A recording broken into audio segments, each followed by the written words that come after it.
There, I think on the right of the screen, there may be the director coming through.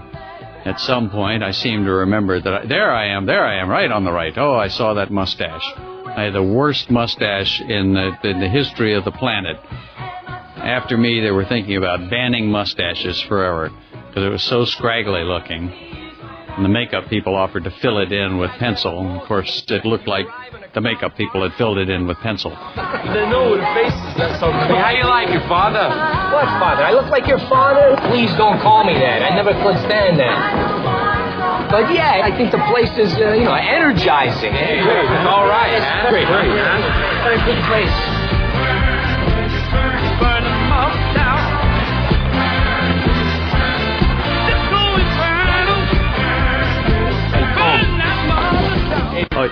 Now this is Fran Drescher here. Fran Drescher from The Nanny. And this was one of the hardest roles to cast because even though the character is supposed to be this kind of slutty girl, nobody wanted to do it. Nobody could do it, bring it off and have that kind of teasing quality that Fran Drescher has here in this scene. And she just nailed it when she came in for the reading. And on the day of shooting, as she's dressed in this particular outfit, she looked at me and she said, "You know what? I don't have any underwear on."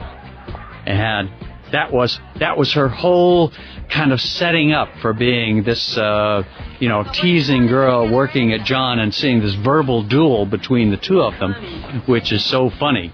The battle between the sexes. I bet you wouldn't allow us to fuck. So how come they always send me flowers the next day, huh? You know, some guys don't know lousy fuck when they got one, you know what I mean? Oh, yeah? Maybe they thought she was dead. Bob, wanna hear something? Listen, I got a girlfriend of mine, she's such a... And then we shift into this sad, funny kind of thing that's going on with Bobby C. consistently. Everybody thinks it's a joke, but by the end of the movie, we know that it's not a joke. Get this. Look out, give the kid some room, he's taking over again. Now watch this. John Travolta is doing what his dancing instructor had demonstrated for him the first night he started to study. And he could go out onto a dance floor and literally clear the dance floor, and people would get back and watch what he was doing. And as you know, he hosted Dance Fever for many years. After that, after he had taught John how to dance, well, John was horrified because when he saw the kind of athletic things that were being expected of him, he wanted to quit the movie right then. He called Robert Stigwood and said, "I can never do this." And Robert, being a tough, wily old Australian that he is, got him to stay and to stay with his dancing and coaching. And, he needed a lot of muscle strength and athletic ability to do this.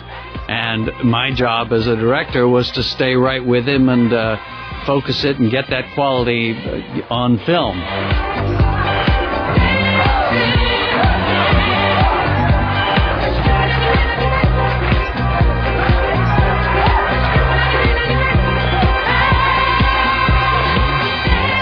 When Fred Astaire was dancing in the musicals at MGM, he had a clause in his contract that he had to be filmed from head to toe all the time. He wanted to be seen that way, and that was because he didn't want it to look like the dancing had been faked. Here, we went with the same principle.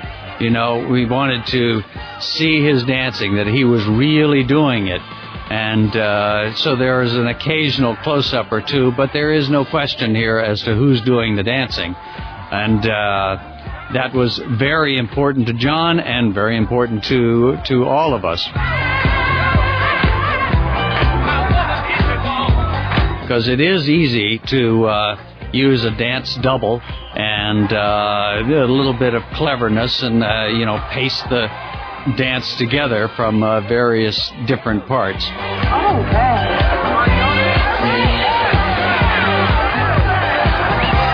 He's very good, yeah. He's the king out there, Father. When he would finish one of these takes, he would be absolutely drenched.